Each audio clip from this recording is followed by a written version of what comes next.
Quais são as ideias do Olavo que vocês acham que poderia ter um impacto rápido? Os conceitos dele mesmo, que você acha que poderia mudar rapidamente a forma das pessoas pensarem no Brasil? Cara, eu poderia deixar para você, mas assim, eu tenho um contato com o Olavo, principalmente do ponto de vista acadêmico. Eu tenho, Sim. eu fui, eu não fui aluno do Olavo, por exemplo, dos anos que foi quando eu conheci ele, 2013 até 2000 e, sei lá, 21, que foi quando eu comecei a organizar a Vingança de Aristóteles.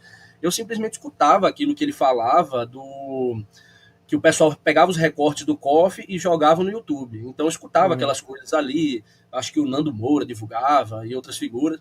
E aí eu escutava, achava aquilo sensacional, mas nunca tinha ido atrás da filosofia dele.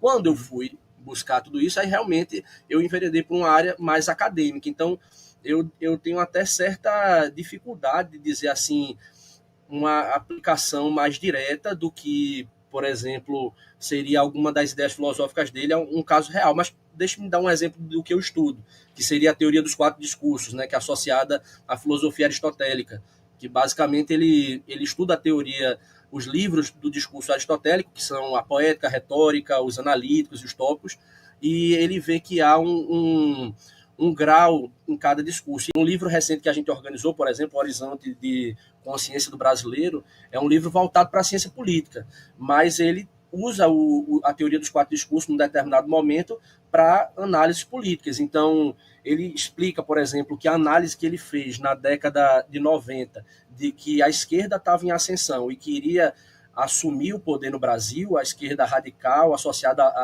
a Lula, por exemplo, ele disse que já estava aplicando esses conceitos e essas análises. Tem outra toda uma filosofia política, fenomenologia do poder, que também é aplicado, mas o que acontece é que os alunos do Olavo, muitos, não todos, eles não têm essa preocupação de estudar isso a fundo. O que Uhum. aconteceu com o Olavo no Brasil é uma repercussão de algo que é uma repercussão de uma conjuntura política e cultural que aconteceu aqui. E não só isso, também uma forte crítica às aparências, aquilo que é o meio social, porque as pessoas, eu acredito que isso ocorre no mundo inteiro, mas assim, no Brasil isso é muito patente, o quanto as pessoas estão presas na fofocagem do dia a dia, no que fulano acha, ciclano acha, Sim. entendeu? E o Olavo, ele batia muito nisso, de maneira muito bem feita, assim, dificilmente você vai escutar o Olavo ali e não vai ter uma mudança radical em como você enxerga essas coisas.